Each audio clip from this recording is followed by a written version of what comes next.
Now, the real exciting stuff. Combat. Just like how we went back and forth, starting with the loser side and alternating between the loser side and the winning side of the initiative, we're going to be doing the same for combat. Combat's where all the fun stuff happens. So if you're shooting lasers, shooting missiles, or punching a mech in the face, or kicking them, or even charging them by doing a full-on battering ram run, or accidentally, actually no, that would have been covered in movement phase, or any other offensive attack from the units on the board will typically take place during this time.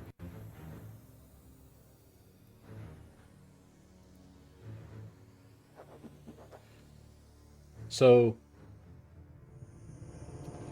basic way of handling this, we're going to pretend these are all the combatants on the blue side and the red side. Let's see here. Who are we going to determine one initiative? Red versus blue. Okay, blue one initiative. Or no, red one initiative, blue goes first. Alright, so the way it'll work is I have 3 units on the blue side. I have 5 units on the red side. The blue units have to declare all their shooting first, followed by the reds. So I can take a look at this guy, the Stinger. Stinger will make a declaration.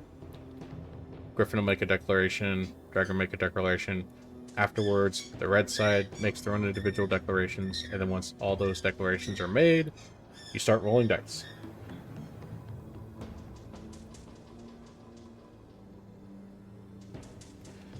All right. Now, one of the most important rules it is in order to determine what it is that you can shoot at, you need to have what is called line of sight.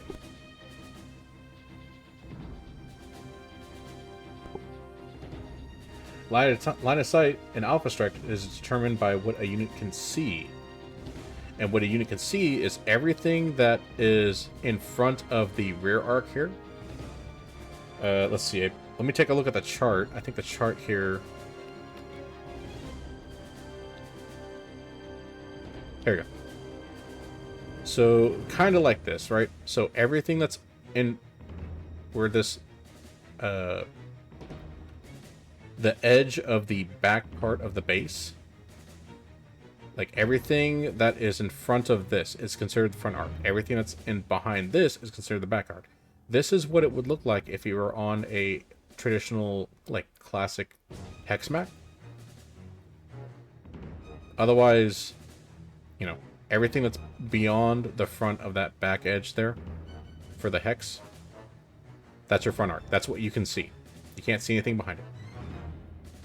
All I can see are squeaky toy enjoyment. Yeah. Hope you know on the... Oh shit. I done goofed. Oh no. Oh god. Okay. Alright, let's not touch... Okay. Oh jeez. Oh jeez.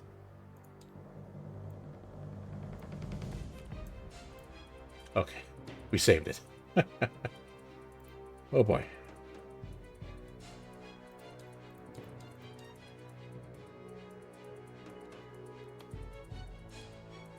Okay, so, line of sight.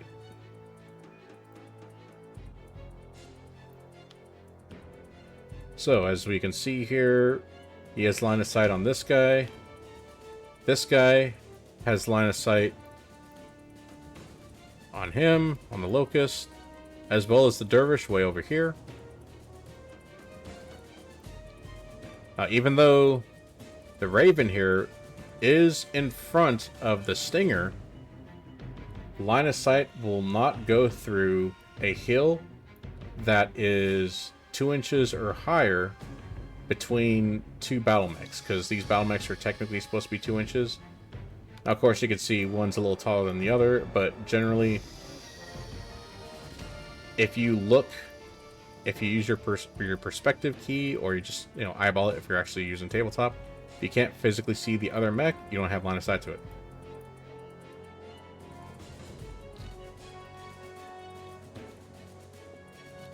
Both of these guys can see the stinger here. Now, even though the line of sight will travel through like an ally buddy, that's not going to block line of sight to the enemy, because these guys are considered like actively moving around. So shots may happen before or after they reach their final destination for movement. So that's not a big issue.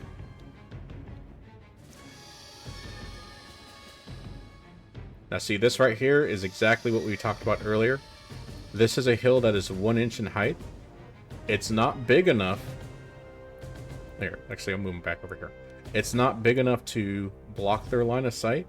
However, since this guy is... oh shit.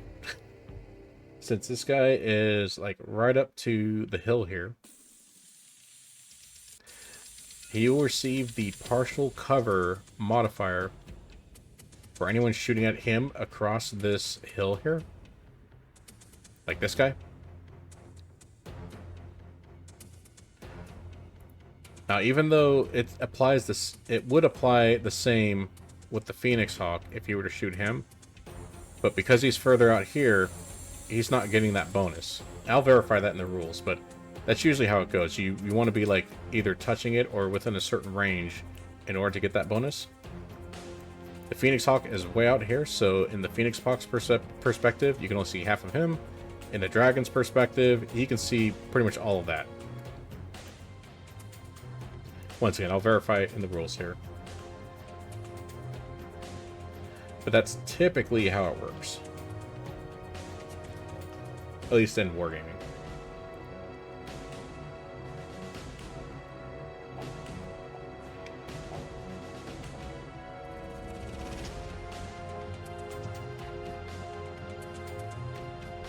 So yeah, more than 1/3, but not less than 2/3 of a mech target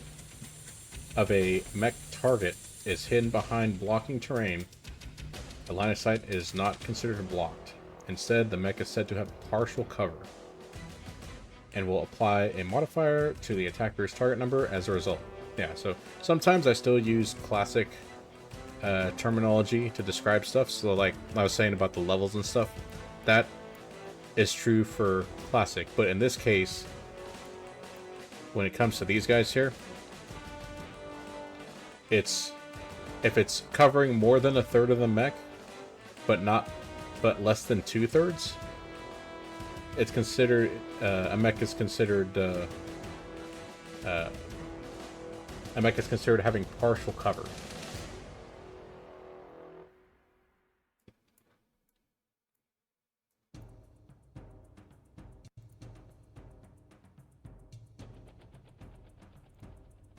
Okay.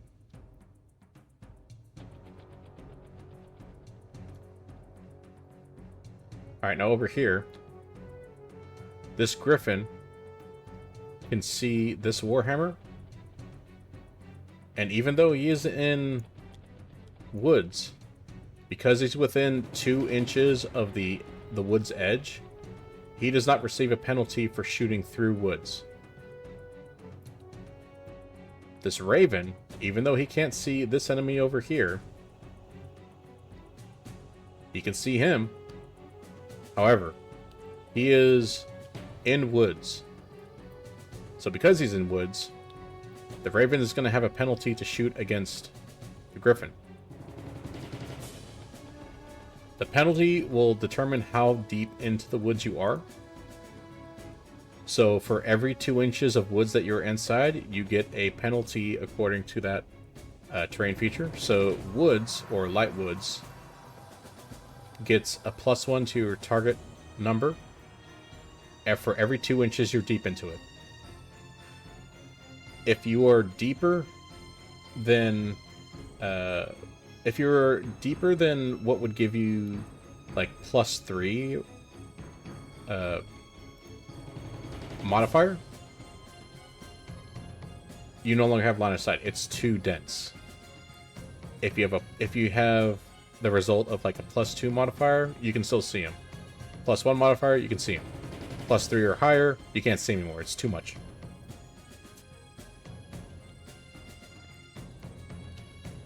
That is not the case though, so the Raven can see him. You can see the Raven and the Warhammer. The Warhawk, like we mentioned earlier, his firing arc is this way. That line right there. Everything in front of it is in his field of view. It says firing arc. Everything behind it is not. So he cannot target the Griffin if he wanted to. The Griffin can target him. And if he does so, he gets a bonus to his attack because he is essentially hitting the rear arc, the weak spot.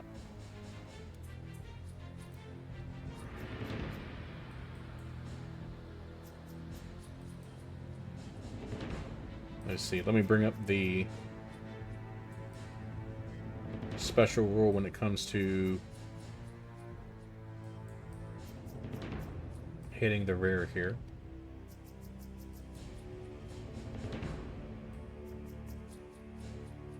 Just that way you don't forget.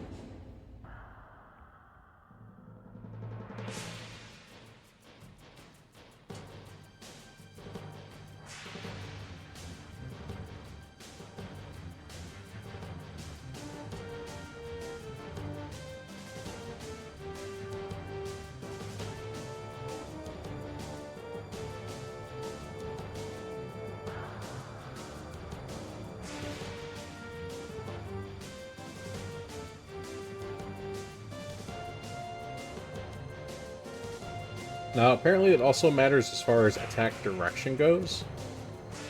So, the hex line... Oh, here, let me put it in perspective here. There we go. So, this crossing right there, and this crossing right there, if you shoot anywhere within that crossing, that is considered a rear arc attack. I believe that gives an additional point of damage. Yeah. Add 1 point of damage to any successful attack that strikes the target at its rear. An attack that has no damage value does not do additional damage on the strike to the rear. So it has to be with a weapon that can do at least 1 point of damage.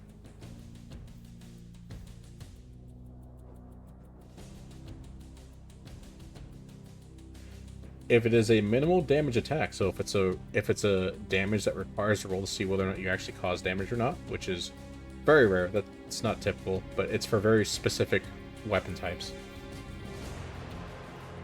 it's considered an automatic hit, regardless of what the minimum damage roll would have been. And we'll go over the minimum damage roll here once we start going over damage types.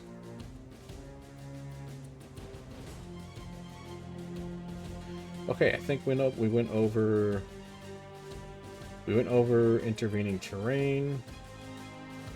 We went over woods. We went over line of sight rules.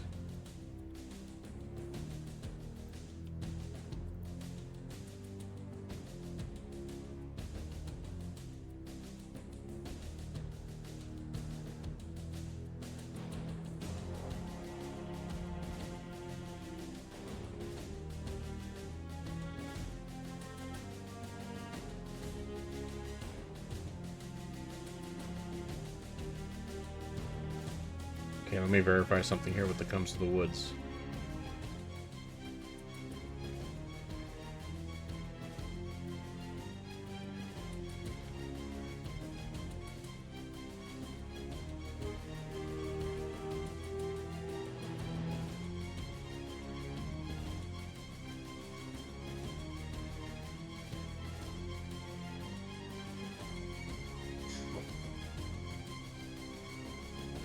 Okay.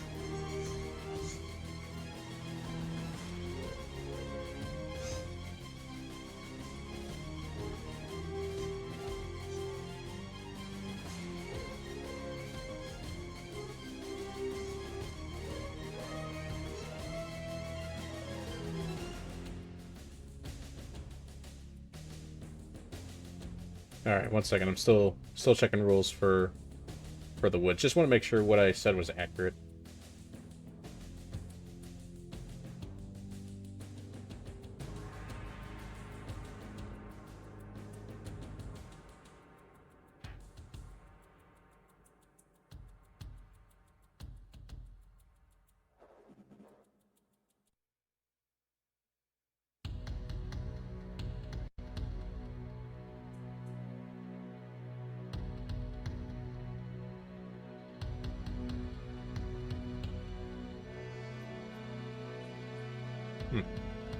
So far I'm not seeing the rule that specifies when you lose line of sight when it comes to woods.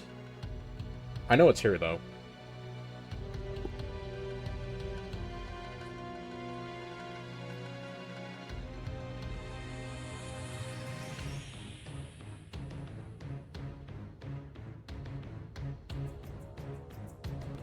Okay, let me make a clarification here.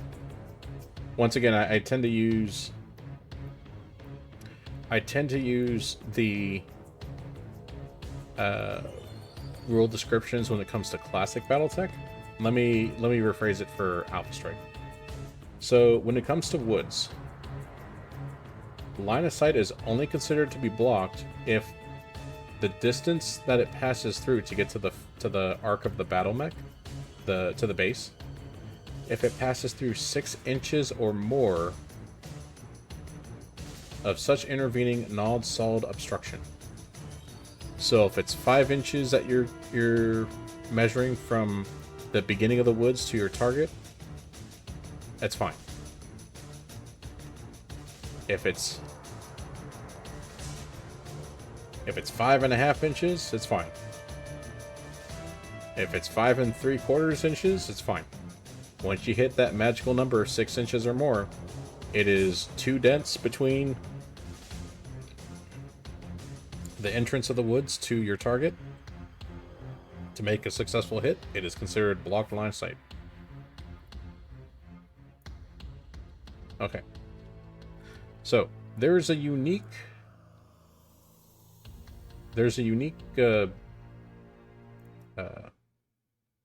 thing happening here that we can explain. Let's see, we went over partial cover. If you have, let's see, I don't have anybody showing right here. Here, for the sake of just an example.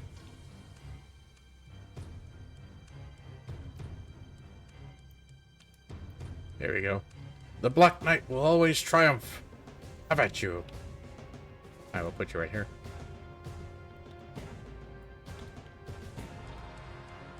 We'll use the N to just nudge him. There you go.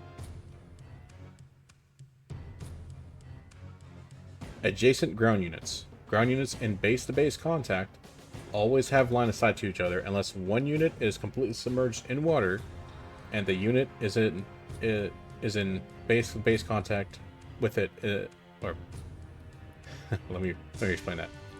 It's not considered line of sight if one of the units in base-to-base contact with the other is submerged and the other is not.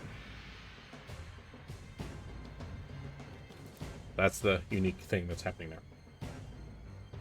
And this gets us set up for a fun little melee example once we start rolling dice.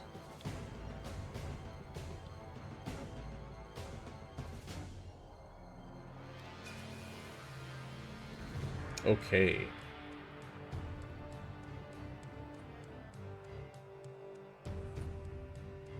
Now let's explain Indirect Fire.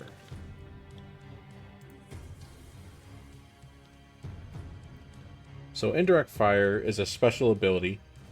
So you'll see that in the box underneath here. It's like right there.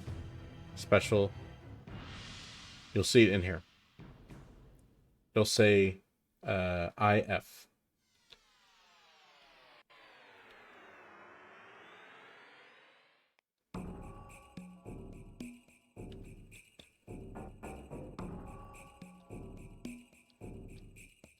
So remember we said earlier about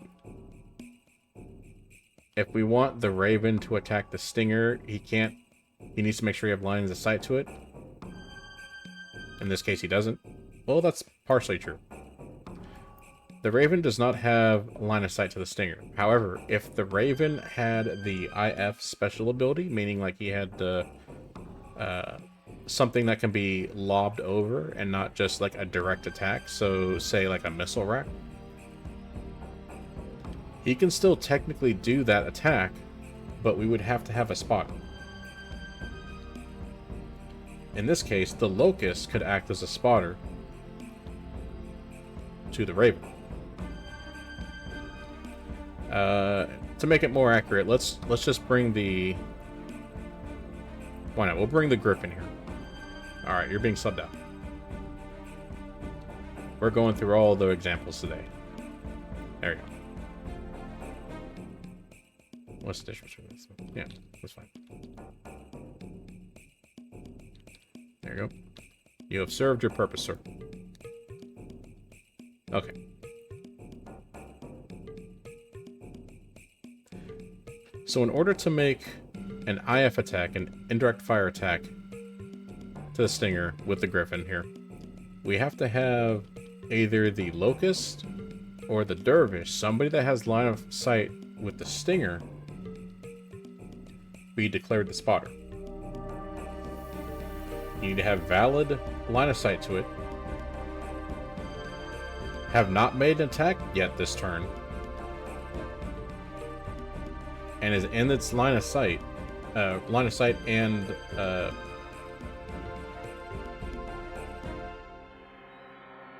what was I saying? Line of sight. Haven't fired yet this turn. And is within 42 inches of the target. If using the advanced environmental conditions, they can be considered a spotter. So for the sake of the upcoming fight here, we'll use this as a spotter to this guy here.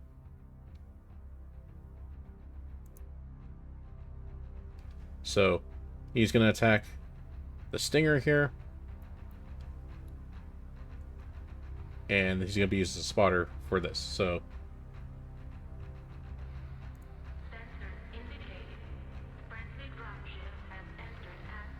indirect fire attacks use ranged and movement modifiers of the attacking unit. That's this guy.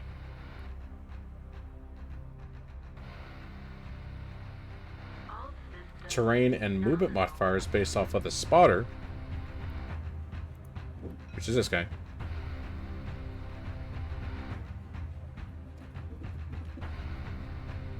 On top of that, you will also add an additional +1 target number modifier applied to the attack itself.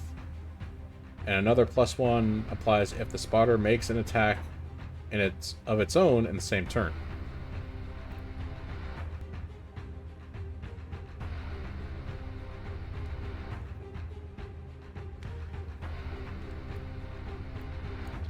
Okay, so we're gonna have some fun with that. Okay, so we already know about the firing arcs, everything forward. If you have a unit that has the turret special ability, labeled TUR, they will have a turret that has a 360-degree field of fire. That is typically not the case for battle mechs, but it will be for like tanks and stuff. Infantry always have 360-degree fire arcs, but like I said, we're focusing on the battle mech.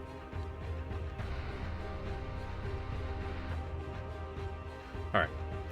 So, let's make our declarations like we're actually playing a turn. And let's say I said run red 1 initiative. So blue has to declare first. So Black Knight is going to melee the Phoenix Hawk. The Dragon is going to shoot the Phoenix Hawk. Griffin is going to shoot the Warhammer. And the Stinger is going to shoot the Locust. Now it is time for the initiative winner to declare their attacks. So the Dervish is going to attempt to attack the Stinger. The Locust is not going to attack the Stinger, but is going to act as a spotter to the Griffin, who will use his IF special ability to attempt to hit the Stinger. Warhammer has no valid targets, so he's kind of SOL. And the Phoenix Hawk is going to attack the Dragon in ranged combat. Alright, now that we have made all of our declarations, we now have to see who we now have to see who has to roll what. Let's see here. Okay, let's add some dice for movement modifiers. So let's see, we'll grab white, yellow, red, and black.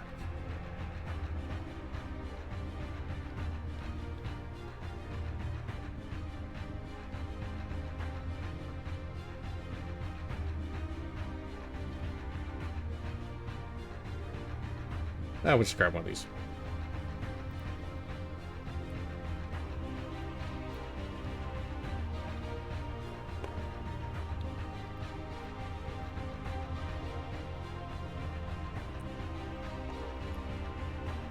Okay, we'll say you didn't move.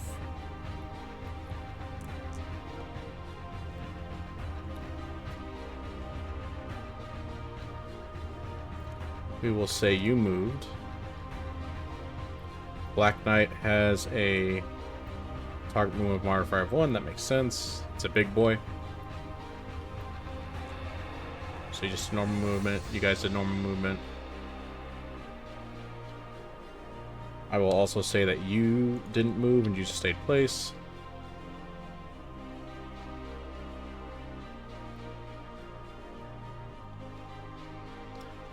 I'll pretend that you had jumped.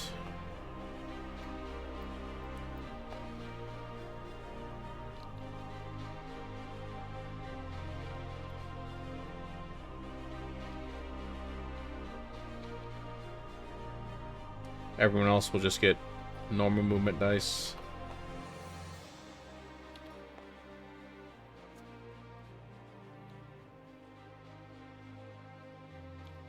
Okay, so the Griffin gets 2.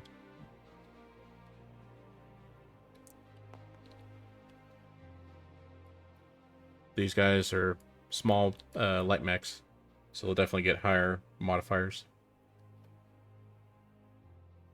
Locust gets a 3.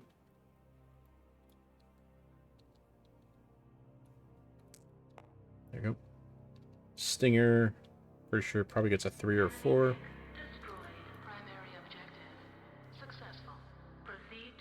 Okay, gets a 3. Sensors indicate friendly dropship has entered atmosphere. ETA dropship 1 minute. See the Dervish. Sequence initiated. Gets a 2.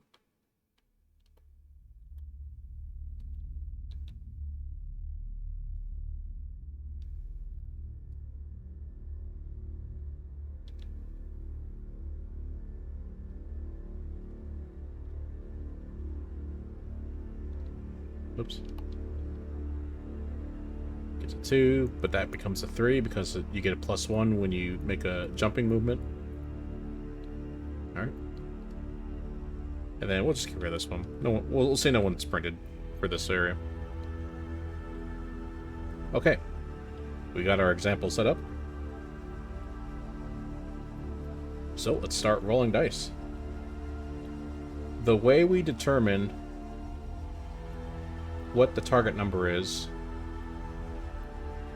for attacks uses an acronym called SATOR. In classic Battletech, that would be Gator. In Alpha Strike, that'll be SATOR. SATOR stands for your skill rating for the attack, so that the base target number is based off of your skill rating. That's where you start.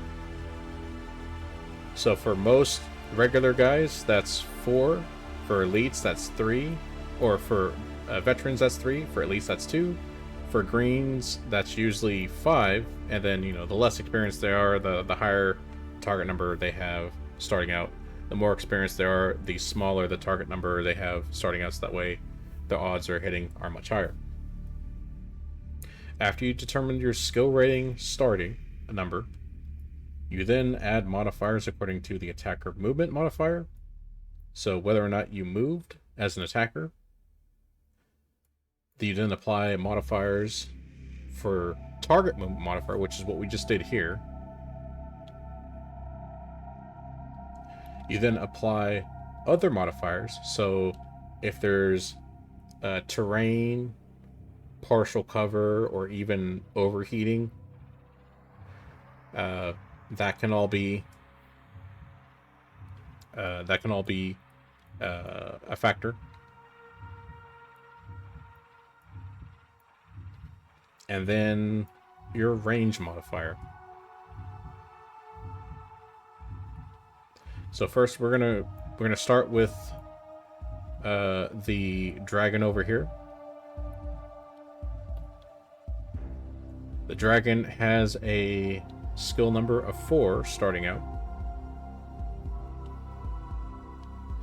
So we're going to start out with the number 4. It didn't move. So for the attacker movement modifier, if you're moving and attacking, the target number you add to your skill number, or the target modifier you would add to your current target number, typically is 0. In classic Battletech, it's usually a 0, a 1, or a 2 if you stand still, move, or ran. However, they simplified it, like I said, in this game. So as long as you're not at a standstill or not jumping, you don't have to worry about increasing your target number that you have to roll. However, the dragon is at a standstill, so he receives a -1 target number modifier. So this 4 becomes a 3. Now it's a lot easier to hit. Alright, now that we've made that determination, we're going to move on to the target movement modifier. So that's what we were talking about earlier.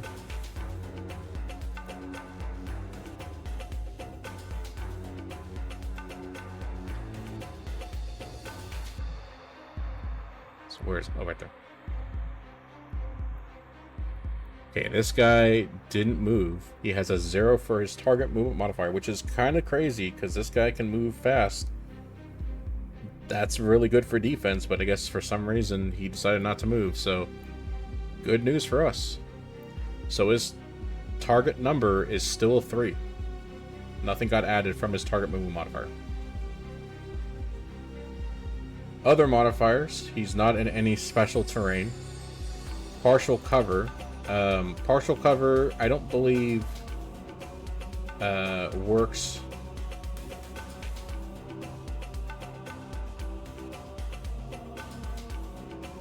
I don't think it works. They don't really specify whether or not if it's the one that's closer to it, or if it's shared for both sides.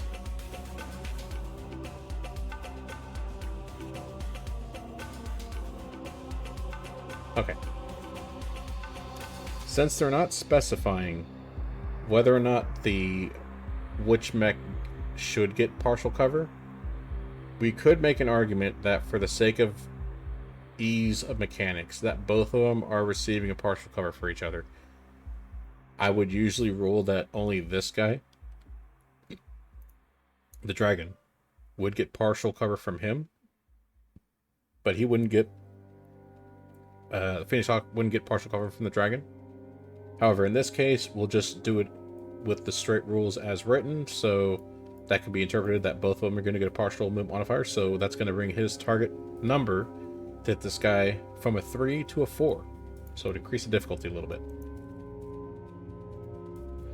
Alright. Other modifiers. Heat modifier. So this guy's running clean. There's no additional heat on him, so that won't affect his attack at all. Damage modifier.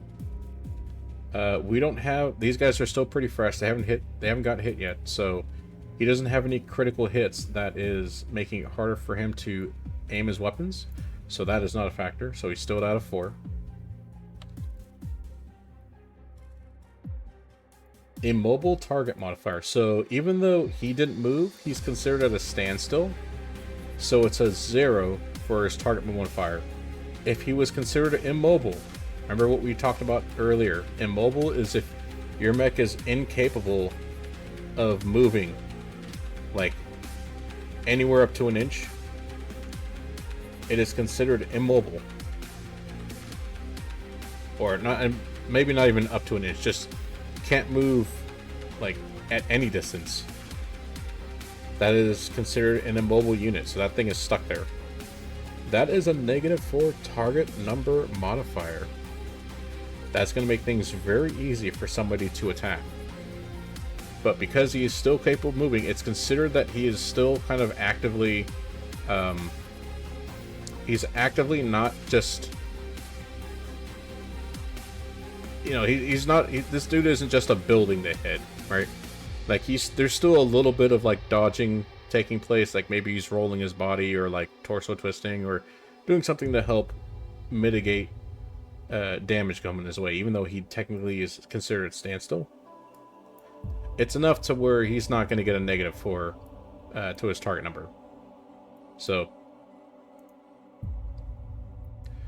so yeah, still at 4.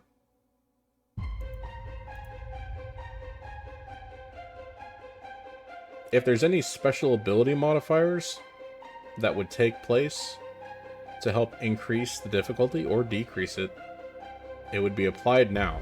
However, special pilot abilities are a bit more of a subject on their own. We're not going to worry about it for this particular video. That's something we can break down in a video further explaining those type of mechanics. But keep in mind, if you do have a special pilot ability and it does modify the attack target number, it would apply here. Alright, lastly but not least, we have the range modifier. So mechs can engage in a variety of ranges. Each range has their own range band. The further away the target, the harder it is to hit them. Basic rules for mech combat ranges goes from short range, which is anything that is up to 6 inches from your battle mech space. Medium range, which is over 6 inches, but up to 24, that's considered medium range. And then long range is anything over 24 inches and up to 42 inches. That's considered long. Modifiers for short range is a 0. Modifiers for medium range is a 2, +2. Modifiers for long range is +4. So you can think of it as like +2 for each range band, starting at 0 and going up. The other range bands that you use for the advanced rules also continue that trend, but for this example here, long range is the longest. Anything beyond 42 inches will not be considered a valid target.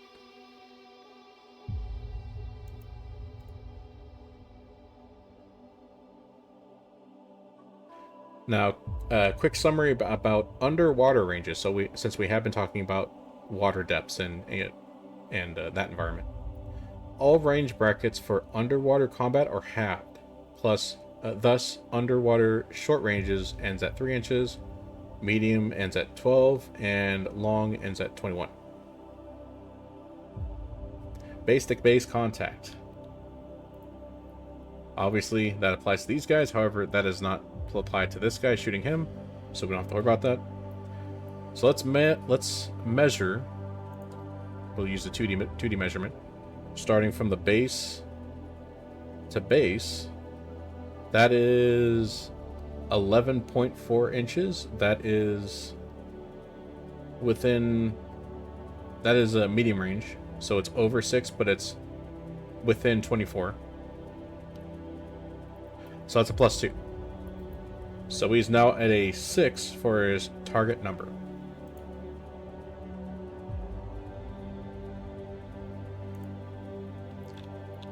Let's see, let me show you what the total table looks like here. So these are the attack modifier table. So as you can see here, if you do jumping movement, it's a +2. If you do standstill, your modifier is a -1. Ground or minimum movement is +0.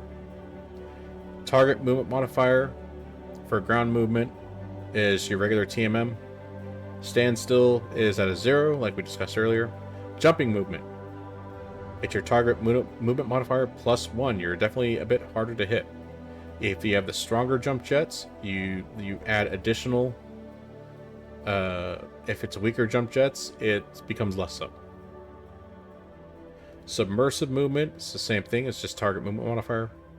And same thing, stronger and weaker submersible will either add or subtract from that. Immobile units are at a -4, and dropped by an airborne unit, you are considered at +3. Other modifiers, woods, +1 for every 2 inches.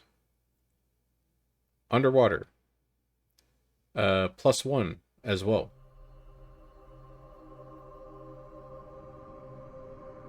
Partial cover, +1, same as before. Attack modifiers, if it's considered an area attack, a very effective attack, you also add +1 to the target modifier. If it's an indirect fire attack, +1 as well, assuming that the spotter is not also declaring an attack this round. If you're using indirect artillery and the spotter has the tag or L tag within range to target, you actually get a -1 to that target modifier number. Now, if you are attacking a secondary target, so more than one target, if you're essentially like splitting targets, you also add +1 to that as well.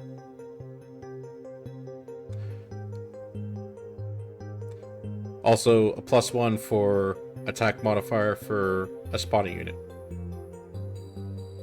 Some other modifiers that won't really apply to what we're showing here, but can happen. If you have the rear special ability, meaning you have an actual rear-mounted weapon to shoot in your rear arc, that would be a +1.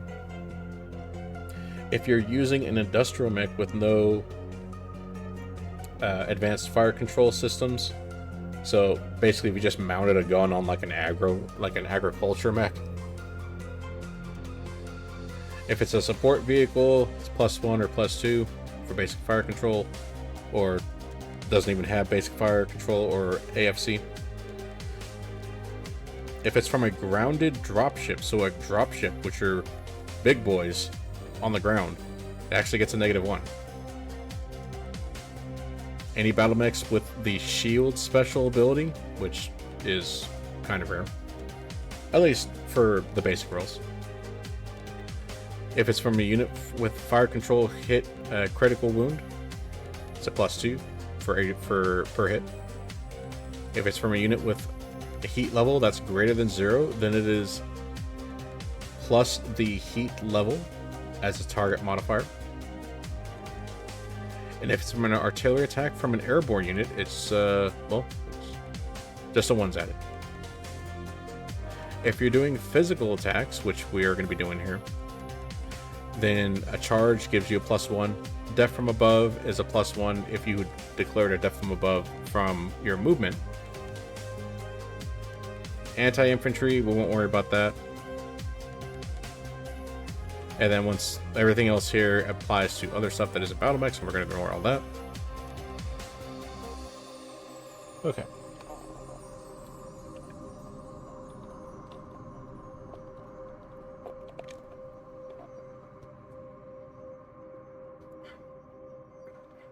Alright, so let's start banging these up and get through a combat phase. So first off, we have the Dragon versus the Phoenix Hawk. This is at a 6. So we're gonna focus on the red dice. Okay, that's an 8. Let's see, it's on this side, right? Okay, so the dragon at medium range can dish out 4 damage.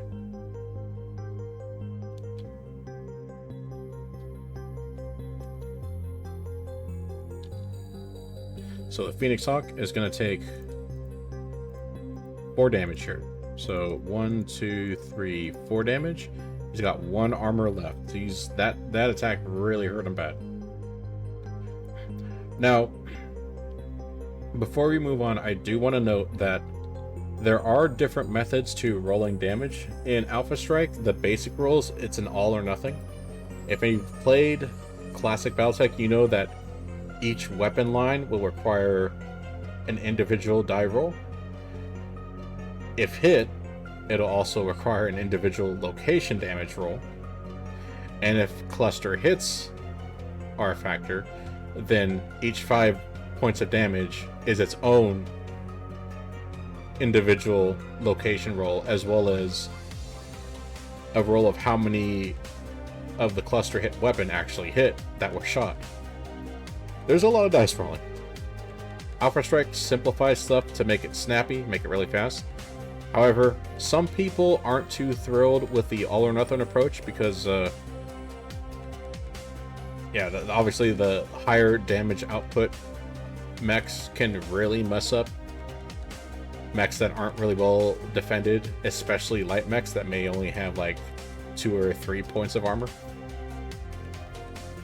So in order to make it a little more in line with how dice are rolled in Classic, there's a variety of methods. The book has a method to where it says if you roll to hit and you hit, each point of damage you can roll a d6 for, and if it's a 4 or greater, then it hits. Anything below that is a miss.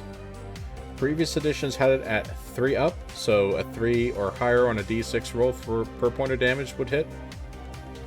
Now, there are different resources online that also have their own options for people. So if you really want that bell curve, then you would roll a 2d6 per damage point to make it more simulated like Battletech Classic.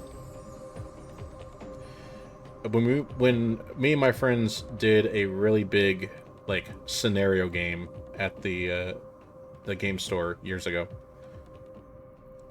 we used a method to where every 3 points of damage that you could deal would be covered with a 2d6 roll, and then every other up to 3 points of damage after that would also require its own 2d6 roll to kind of not lose out on the speed you get with Alpha Strike, because that is part of the issue with rolling normally is that it's an all or nothing. It can hit really hard when it does. The problem with doing individual damage per point or damage rolls per point of damage is that it will start to lengthen the game a lot more, to the point where it may actually bog the game down almost to the speed of like classic Battletech. And it'll definitely make units that have higher target movement modifiers, like light mechs, it'll make them way harder to hit, and compared to like the slower mechs. So there's not a perfect solution for getting around this. It's more preference, preference and opinions. Me, for the sake of simplicity and keeping it in line with the rules, and for speeding this up, we're just going to do all or nothing as the core rules entails. So, Phoenix Hawk here, at 4 damage. Alright, the Black Knight. He's going to do melee. Physical attacks allow a process to damage like a ranged weapon attack, with the exception of certain factors, like range. Range is not a factor, so it's not counted.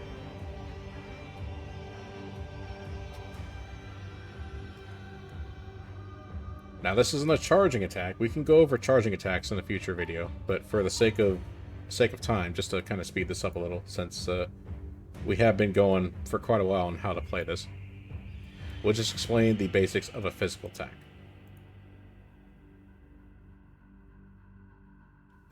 So for a physical attack, target number is based on the physical attack type chosen, the attacker's movement mode, the target's movement capability, terrain features, and other miscellaneous situations. The modifier applicable to physical attacks are shown on the attack modifier table.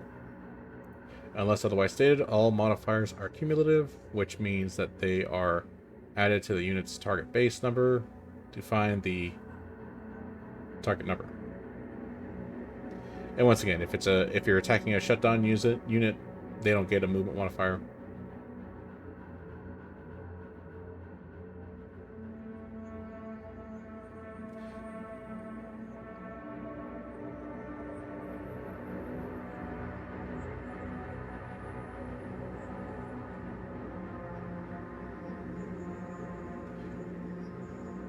Let's see here. Okay. A little clarification for target numbers. If your target number with all the modifiers is less than a 2, or, excuse me, 2 or less, it is considered an automatic hit. Because obviously with a 2d6 roll, you can't roll lower than a 2. So if your target number becomes 2 or less, it's an automatic hit. If it's greater than 12, it automatically misses.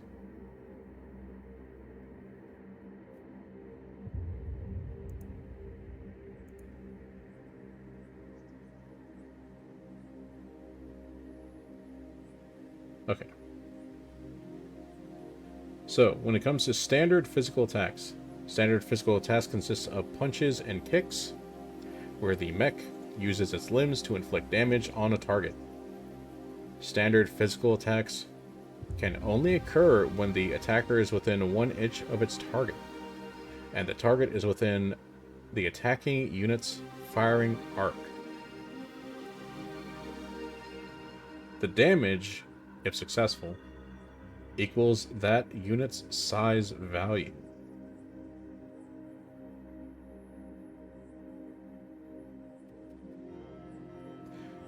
So, since these guys are within 1 inch of each other, base-to-base contact, when you attack, the damage you deal is equal to your size. If he had a melee weapon on him, he can actually attack out to 2 inches, and his damage, if successful, would be his size plus 1.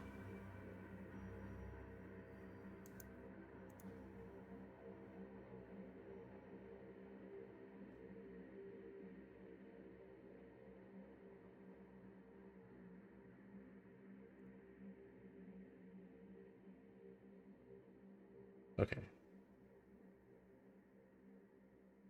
And just to go over them really quick, but I won't go into too much detail because this video is already long enough. If you're charging, the range will be base-to-base contact because assume you make contact. Your damage to the target is your size plus half of the target movement modifier, rounded down.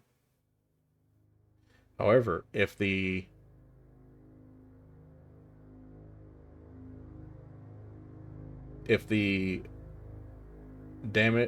if it's successful, you actually take damage as well, because you're using your body to output damage. So you'll take half of the target movement modifier in damage, rounded down.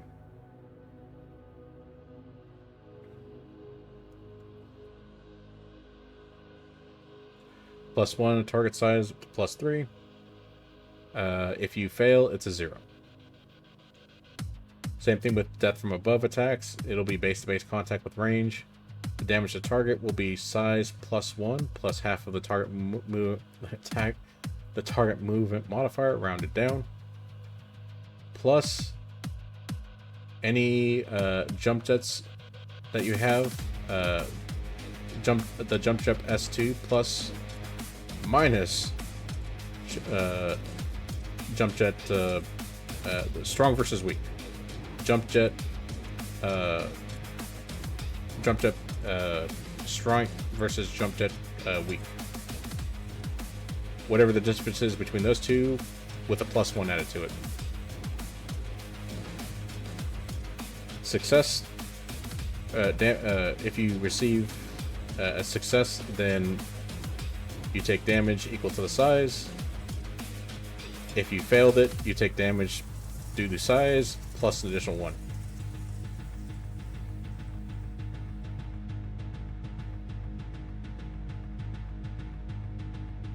Alright, so let's do some quick math here. So this guy is, let's see, the Black Knight. The Black Knight always triumphs. How about you?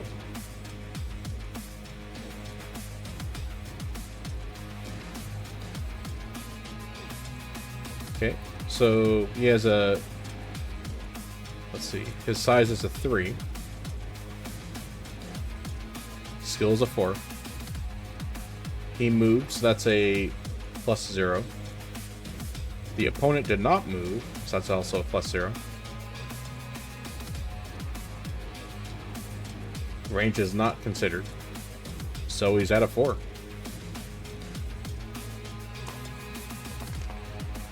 Yep, that's 4 or greater. Okay, so his size is a 3, so the Phoenix Hawk is now going to get 3 damage. 1, 2, 3. Uh-oh. Oh, look at that. I was about to say, oh, look, we need to make a... we need to make a critical hits roll to determine whether or not any critical hits happened. However, we reached all the way down to the final pip of the structure, meaning that at the end of this round, or I should say at the end phase, the Phoenix Hawk is going up in smoke. But just for the sake of clarity, we will show what happens if you have to make a critical hits roll.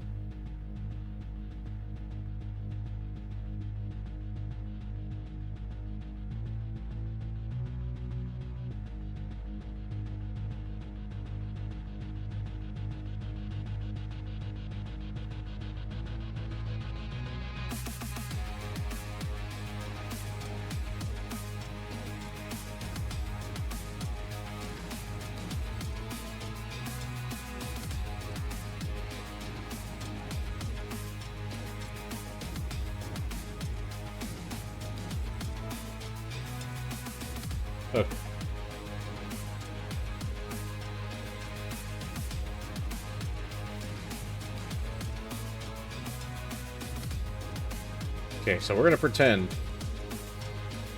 he's still gonna be alive. We'll destroy him at the end of at the ending phase. But we're going to pretend he's gonna have to make a critical hits roll. So we're gonna look at the critical hits chart.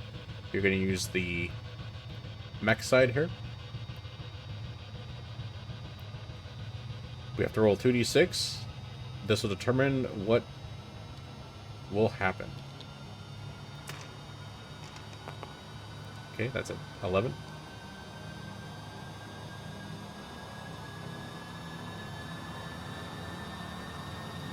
Okay, so the 11, that is an engine hit. So the next time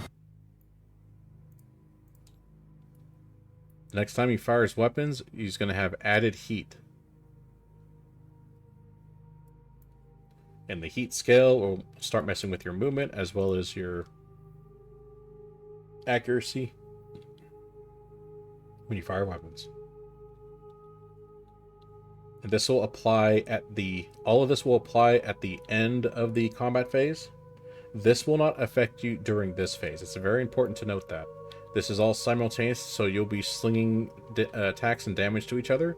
None of this will apply until the end of the combat phase, and then anything that needs to be taken care of during the end phase, you know, as such as destroyed mechs, things like that, you then do the appropriate cleanup.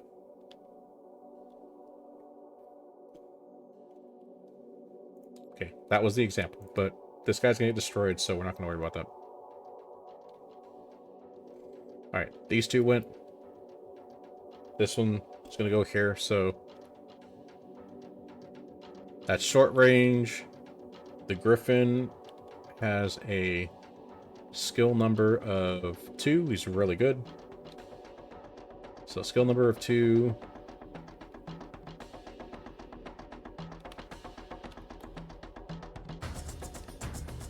Skill number of 2. Target movement modifier of 1. So that's 3. He gets a +0 for his own movement modifier. He's in woods, but he is within 2 inches of the edge, so he does not get the woods penalty against himself. And yeah, that's short range, so that's +0. And yeah, that's a 3. All right, just don't roll snake eyes. Don't roll snake eyes. That's not snake eyes. All right. All right, so that's, let's see, the Griffin. Within short range, that's 2 damage. These weapons are probably for, yeah, IF. Yeah, he has like, he has a certain setup to where he specializes more as a sniper, so he does have short range capability. Unfortunately, it did not work in his favor this time. However, but because he is shooting in the rear arc, when we deal damage to the Warhammer here, that 2 damage is going to get upgraded to 3 damage because of the +1 for successfully attacking the rear arc. Okay. Alright. Stinger is going to measure that short range. Let's say the Stinger has its skill number at 4.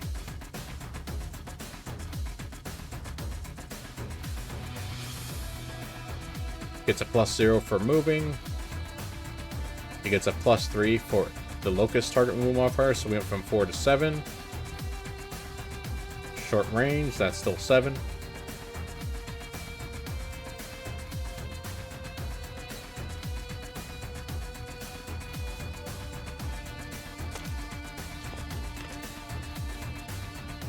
Alright, that's 8.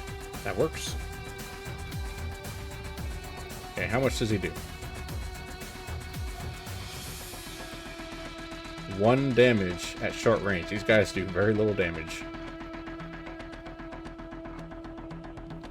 As against the locust.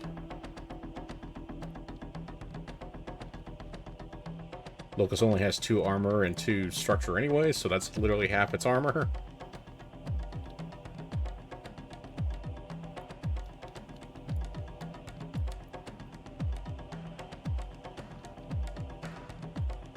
Alright, so the blue side resolved all its shooting. We're now going to do the red side. So start over here at the Phoenix Hawk. The Phoenix Hawk is going to die at the end of this turn, but that's not now. So the Phoenix Hawk is going to attack. Both of them did not move, so let's see. The Phoenix Hawk starts at 2. It did not move, so it actually has a -1. I think I didn't factor that for the dragon. So just make sure to note that the dragon didn't move, so it should have had a -1. No, actually, on second thought, I think I did. I think I did have that. Yeah, I did have that. So for the Phoenix Hawk, you start at 2, it goes down to a 1.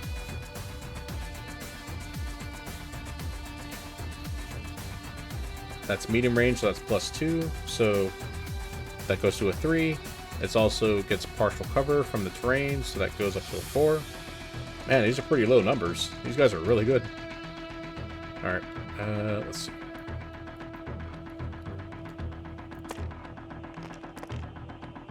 Oh, for a moment I thought it wasn't going to make it. Alright. That did it. Okay. So let's see here.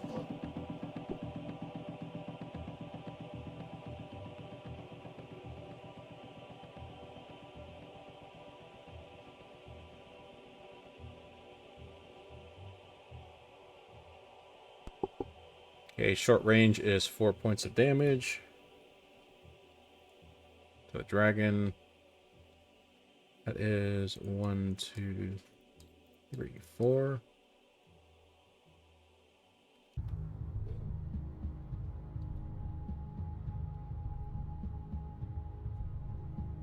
Okay, he's not doing anything.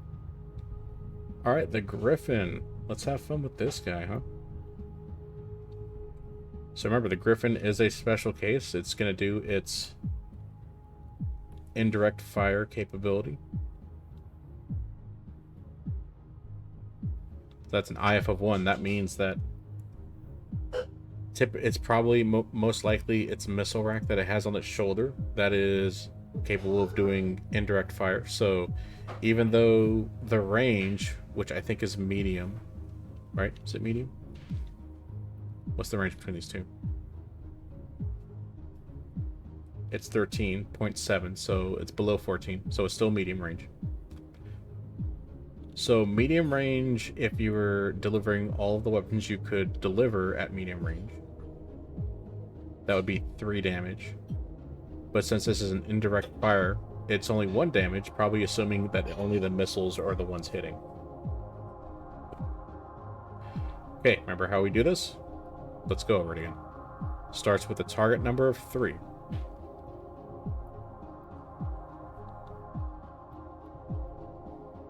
It moved, so it's got a +0.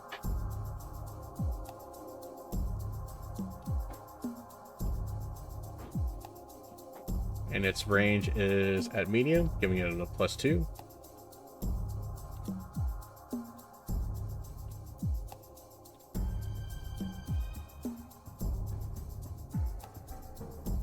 Three, 2.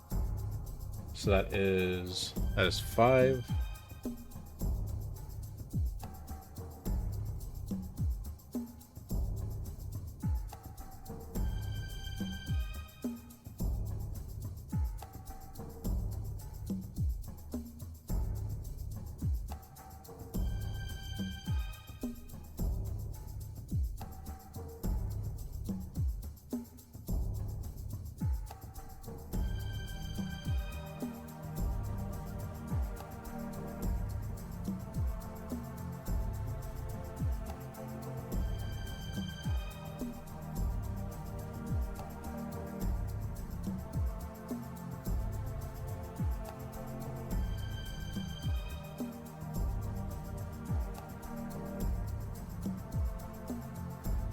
Okay, let me just flip over the page just to make sure we're following it step by step. I don't do indirect fire a whole lot, so even I can forget sometimes.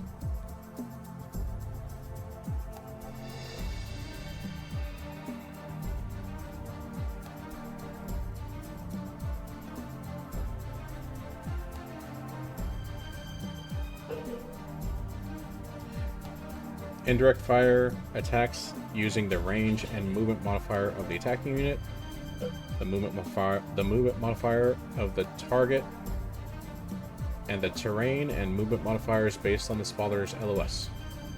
And also get a +1 applying to attack itself, just because it's an indirect fire attack, making it a little extra difficult.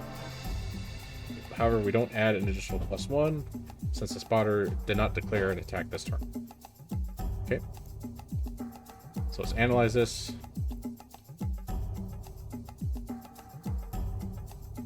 Okay, so let's see. +0, +0.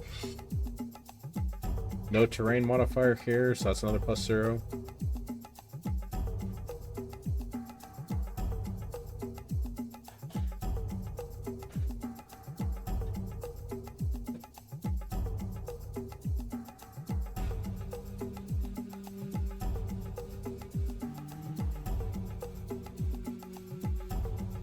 Yeah, that's +2, +3.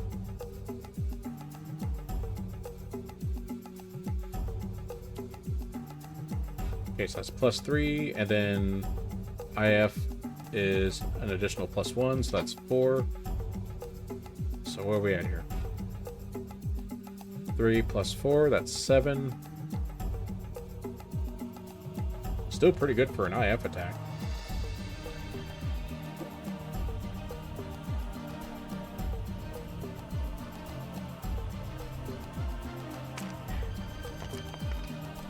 Ooh, but not enough. It misses. Dang.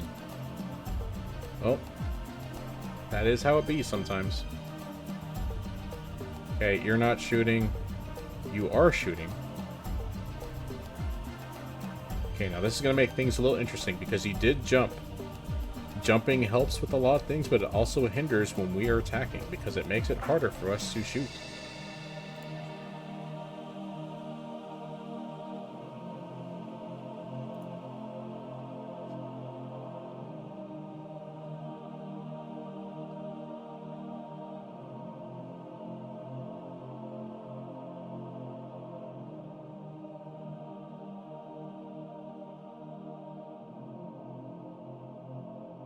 Yeah, so we start at, let's see, we get a +2 for that.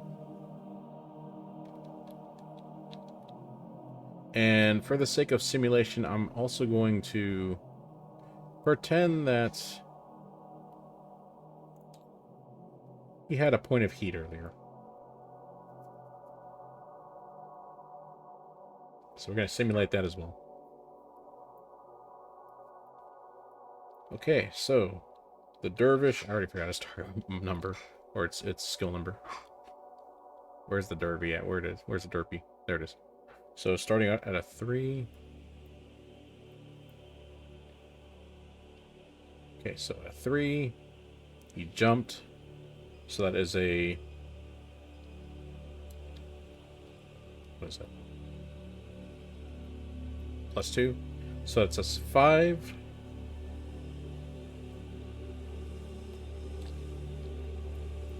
His target movement modifier is an additional 3, so that's 5, 6, 7, 8. Range is medium range, so that's 9, 10. That's getting a lot harder to hit. And then we also have a point of heat.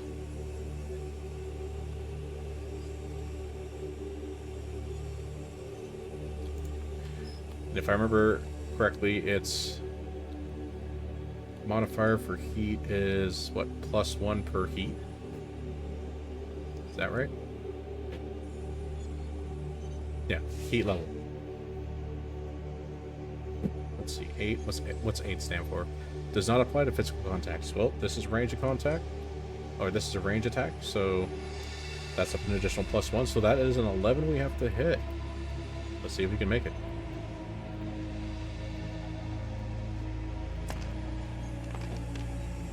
Yeah, it's only 7. Yeah, once you start hitting like the 10s, 11s, and 12s, it becomes much harder to hit your opponent. That's why you really want to try and keep your number roughly around 7 or 8, 9 at the most, to increase your chances of hitting, because once you hit like 10, 11, or 12, it really becomes harder to hit. It never seems like 12s roll properly.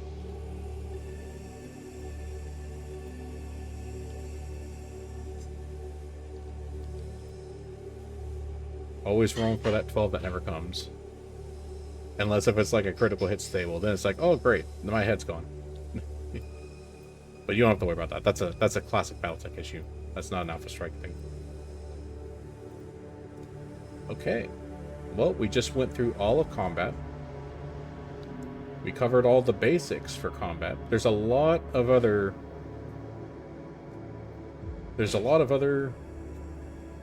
subjects that we can get a lot more deep on. I'll just kind of go over a little bit of how we apply the damage, because it makes sense to me, but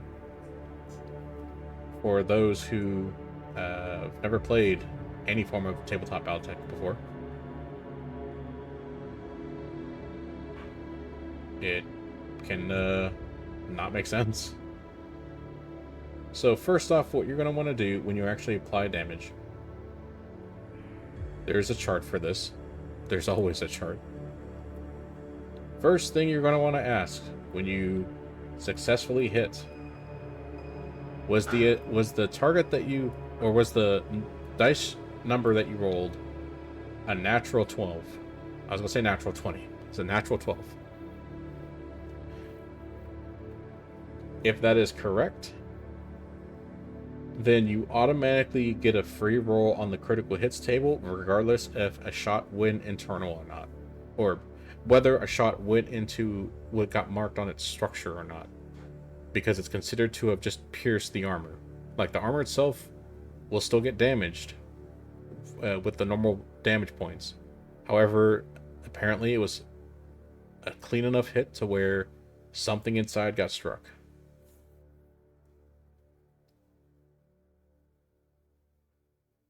If the target has armor, then you check off each point of damage until the damage is done. If there's no more damage that needs to be dealt, and the unit still has armor, or that was the last point of armor, then that's it. You just move on. However, if there's more points of damage to carry over from the armor, it then goes into the structure. If all the structure bubbles have been filled in, it's going to get destroyed at the end of the round. If it still has structure left over, you then have to roll once on the critical hits table.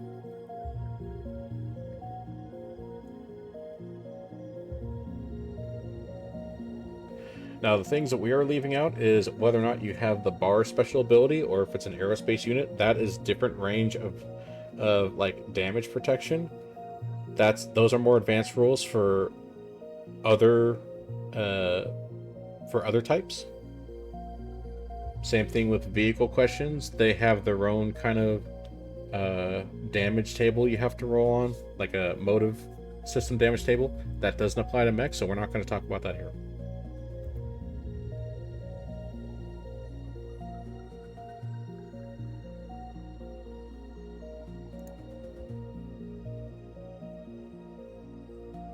Now, just go over some of the critical effects that we did go over earlier, but didn't really explain them too much. If you get hit in the engine, every single time you fire your weapons, you add +1 to your heat scale. For every hit you get for fire control, it's an additional +2 to hit target modifier to your target number. For each MP hit, so like leg hits, your movement value gets halved.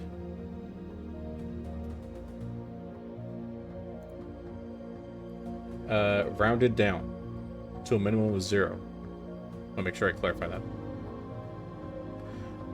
If you get a weapons hit, so if one of your weapons barrels got hit or something else got hit, then you do 1 less point of damage for each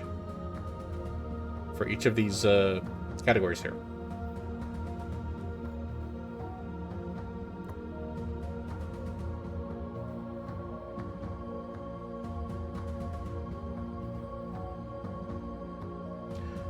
Back up to the engine critical hits. 1 causes this to happen. A second engine critical hit will destroy the mech outright. So, just be aware of that. There's also, not shown on here, but shown on here, ammo hit. Unless if the unit has a case 2, or energy, which stands for E&E on the special ability portion readout of the mech, the unit is just outright destroyed. It hits something that is volatile, like say missiles or weapons that'll cook off internally. It just destroys your mech.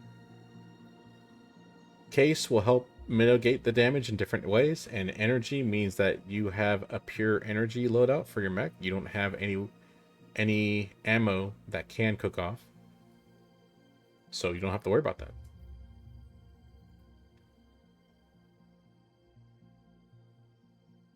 There are chances where you actually roll on the critical hits table and nothing happens. Good for you.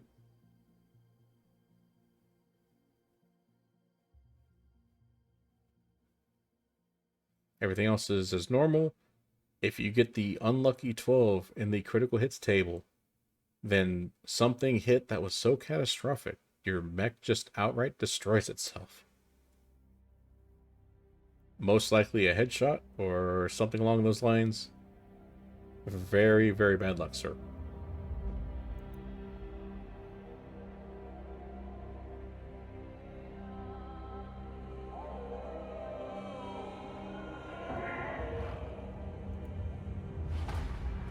I also want to mention for the weapon hit, not only do the normal damage values for each range goes down, but all the special abilities that have their own separate damage values. So if we go over to, let's see what's a good example.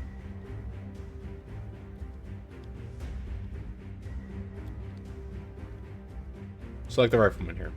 Not only do all of these go down, but this flak which is a special attack that has 1 damage, 1 damage, and 1 damage for short, medium, long range.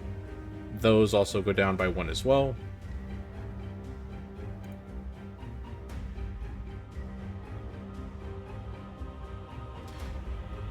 If you have a unit with the 1 damage value that's reduced to 0, with the symbol 0 and a star next to it. Sorry, I actually hit the mic there. Then it is reduced to 0. Now, typically you won't see this on most mechs, but some mechs, mostly infantry, will have damage that's such low output that when you roll to hit with it, you have to roll a single d6 to see whether or not the damage was actually capable of inflicting damage on a mech grade armor. So if you see a weapon that has 0 with a little star next to it, that means it is a weapon that might have enough of a chance to actually inflict damage to a mech grade armor. In which case you would roll a d6. If it's 4 or higher, it causes 1 point of damage. If it's 3 or lower, it was not enough to cause 1 point of damage.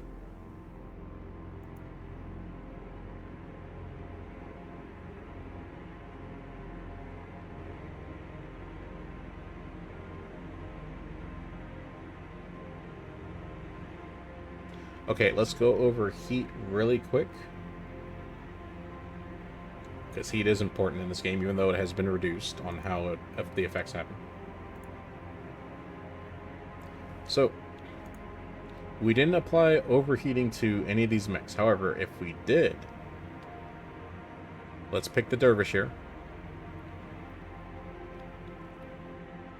Overheat value of 2. So this mech, if we were to fire short or medium range and declare before we roll dice that we're going to overheat it by either 1 or 2, which is how we can assume this heat scale went up from a previous turn. We add however many of the overheat value we've declared, we add that to the damage output if we successfully hit at that range. Only for short or medium. It does not apply to long range. It's too far. The only way long range will benefit from an overheat value damage increase is if in the special abilities area down here it lists I think it's OVL, overheat value long. That is a specific modifier for damage for long only if that mech is capable of doing it. It does not apply on this mech, despite the fact this mech does have infrared, or not infrared, indirect fire 2. That is assuming it's just using missiles that by itself won't be so much that it causes overheating. So that does not apply. So we can assume on a previous turn they attacked with declaring 1 overheat value for either the short or medium range bracket, and they have not decided to not attack for the following turns, hence why that heat is still there. Heat in Alpha Strike, very simple. If you overheat either by choice or from an attack that causes heating to you, you gain on the heat scale. If on the following turn you decide to not fire any weapons, that automatically drains. But as long as you're still in the fight and actively doing combat, so you're shooting with heat on the heat scale, the heat and all of its penalties will remain.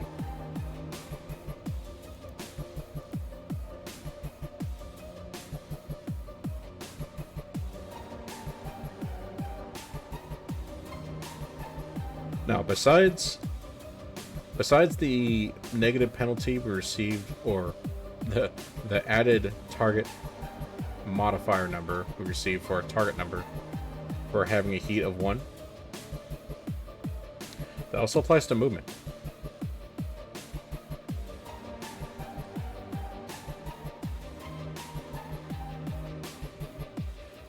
However, it does not apply when using jumping movement. So for every... So at heat of level 2 or higher, we subtract 1 from the unit's target movement modifier.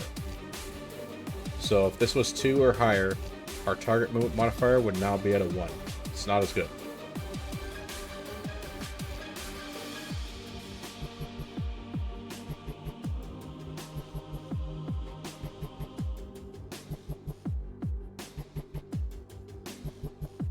Now when it comes to ground movement, not jumping movement, ground movement. For every heat that you have on your heat scale, that will subtract twice, let's see, was it twice its current heat level in inches will be subtracted from the unit's ground movement rating.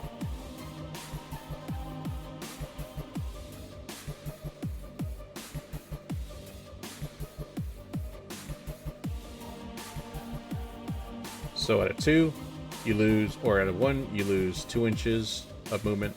At a 2, you lose 4 inches of movement. At a 3, you lose 6 inches of movement, so on and so forth.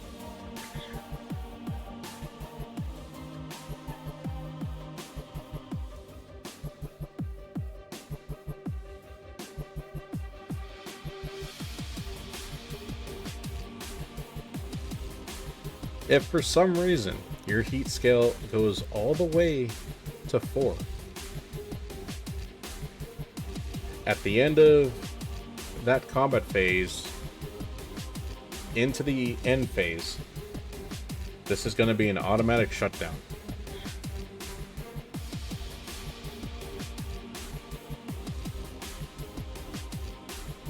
Which means for the following turn, this mech is not doing anything. It's not moving, it's not attacking. If you had any special electronics on this thing, like say if this had an EMN suite on it, that equipment would also shut down and would not reap the benefits until the unit has gone out of shutdown mode. And as long as your mech is shut down, it will have a target movement modifier of -4, making it a very enticing target to your enemies. So definitely don't put your mech in this position. It's not gonna work out well for you.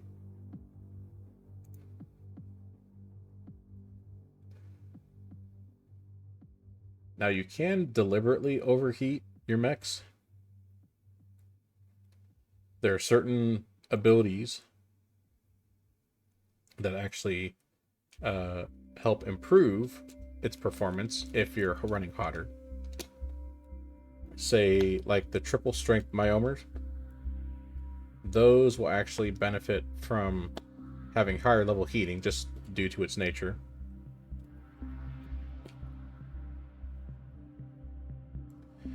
However, for most other things, heat is a killer. The more heat you have on you, the more danger you're putting yourself in.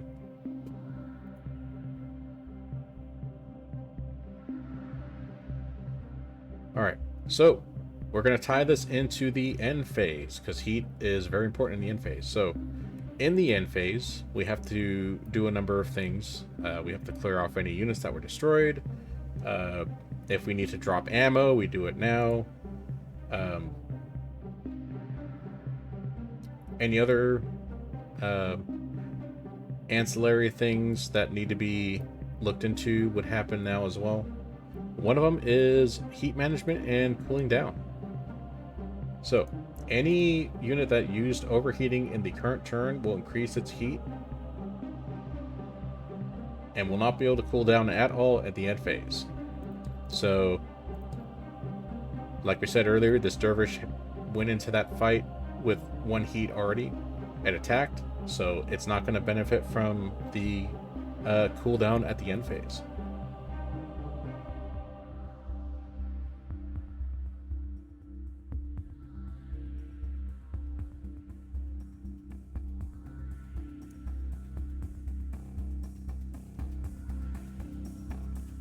since we didn't use any additional overheating to attack, that's going to remain right there. However, if we were in a depth of 1 inch or more of water, then we would actually subtract 1 from the heat level for the end phase. Assuming we attacked, of course. If we didn't attack that turn and we reached the end phase, all the heat, doesn't matter where the heat was on the heat scale, it all goes away.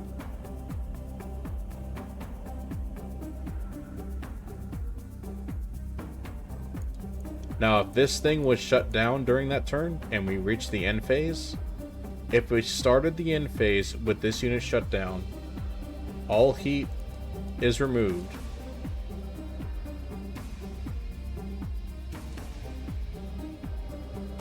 And the unit is considered restarted and back up at the end of the end phase. Also, if there's any external sources of heat, so like say if somebody attacked you with a heat special weapon, so a flamer special weapon that just added heat, that gets added here as well during the end phase.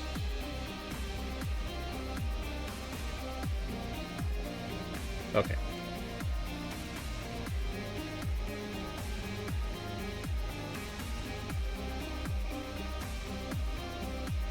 Okay, we are going to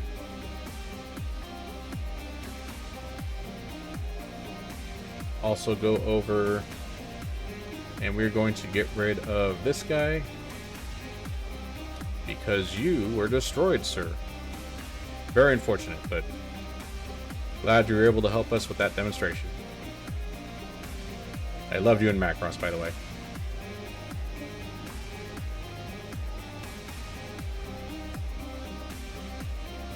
Alright, if there's nothing else to do, and if this was a game we were considering,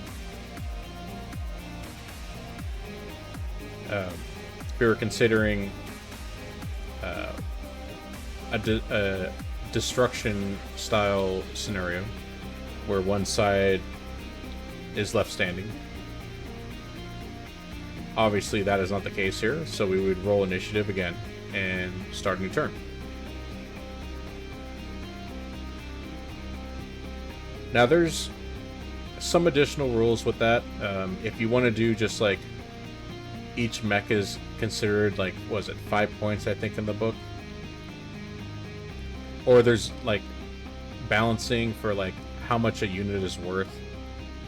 If you want to get more technical, you know, and not just a straight up, you know, not a simplified way of determining victory for losing mechs. That's also described in the book. Let's see, before I end tonight's stream, because we pretty much covered all the basics you would need to keep in mind in order to play a game of Outstrike. There is one special consideration when it comes to mechs on the battlefield slugging it out. Despite the fact that mechs are giant walking tanks of death, there is always a chance that the amount of damage they receive will be so severe they will have no choice but to evacuate themselves from the war zone to hopefully fight again another day.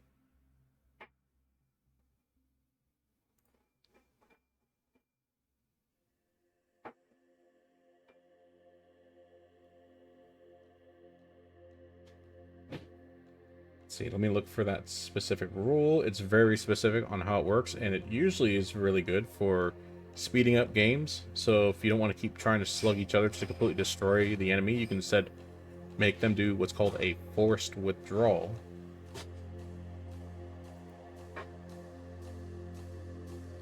You can do that.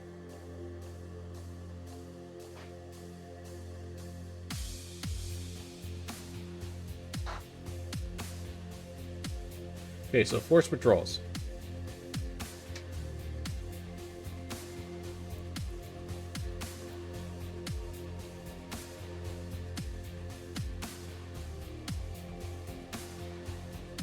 So if a unit takes what is considered crippling damage, it will begin to retreat.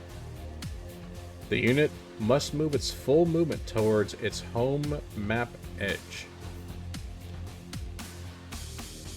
It may use jumping or sprinting movement, but is not required to do so.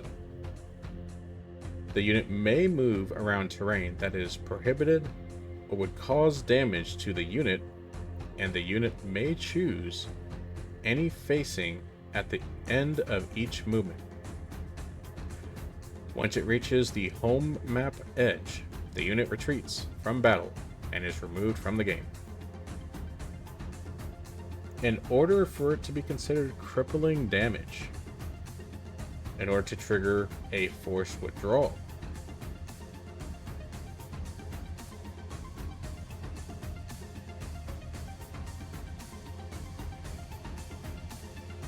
the following criteria need to be met. If the unit has no armor remaining and is reduced to half its starting structure rounded up,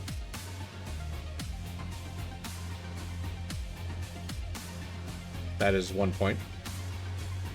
If the unit possesses only 1 point of structure to begin with, it starts retreating, or it begins retreating as soon as it loses all of its armor.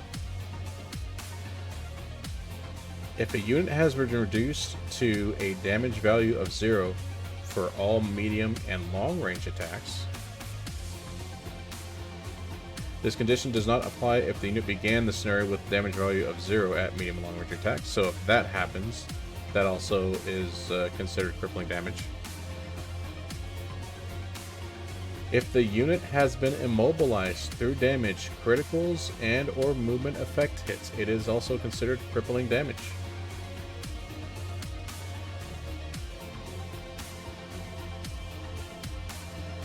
So if any of those bullet points that we discussed are met, your mech is expected to get out of there and make its way to the home edge.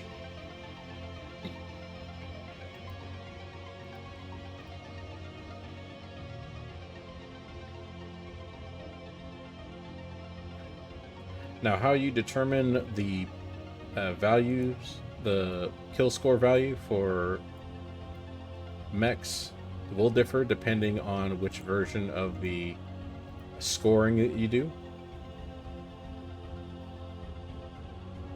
It also depends on the scenario you do. But if I remember correctly, I think the amount of points you get for... Well, okay. I can't quite say for certain, because that might be... Once again, I'm probably thinking of the classic Battletech rule set.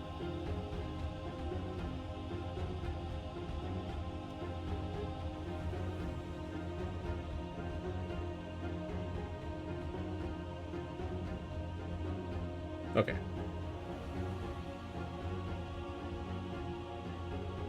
But if you just want to keep it basic, or try out a game, just keep it basic. Basic kills. Under the basic kills scoring approach, each destroyed unit is worth a set number of points based on its unit type, regardless of the size and combat features. So in this case, if you're just doing battle mechs are 5 points each for victory points awards.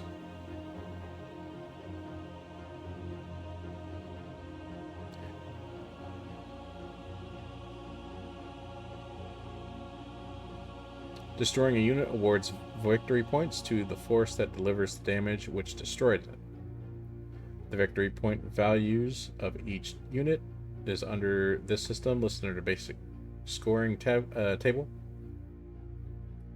If we considered retreating and abandoned units that retreat from the scenario award no victory points to the opposing side. But if the unit is crippled before it can exit the map area and its crew are forced to bail out, the opposing forces may treat the unit as a successful kill. Accidental kills and self-destructions. If a unit destroys itself accidentally, or deliberately destroys itself in any fashion, award half of the basic kill VP, rounded normally, to the opposing force.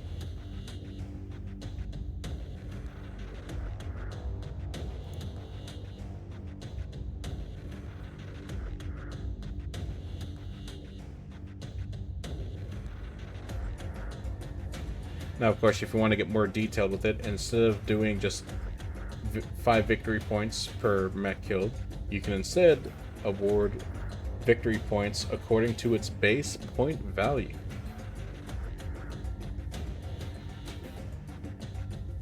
For the sake of skill multipliers, do not apply those to the unit's point value when applying them to kill scores under this method. So a mech, when you purchase them, will typically be balanced around the skill value of 4. The lower that skill value is, the more points you're going to have to spend on it. The less it is, the cheaper it's going to be to purchase.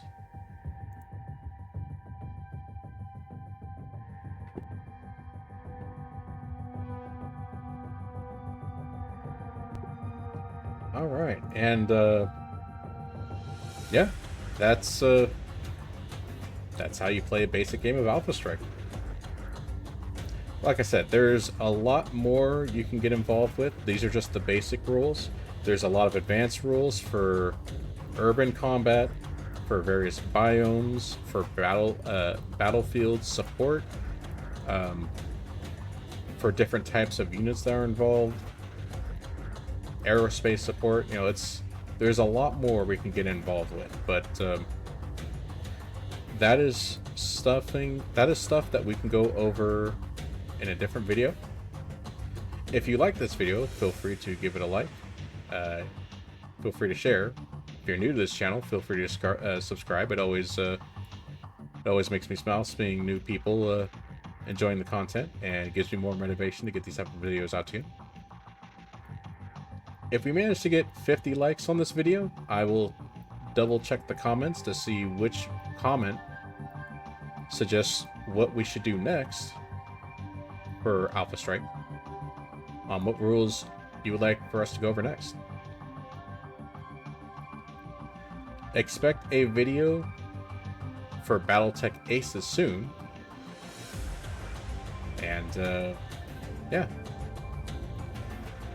Thank you for joining me tonight. It's been a pleasure.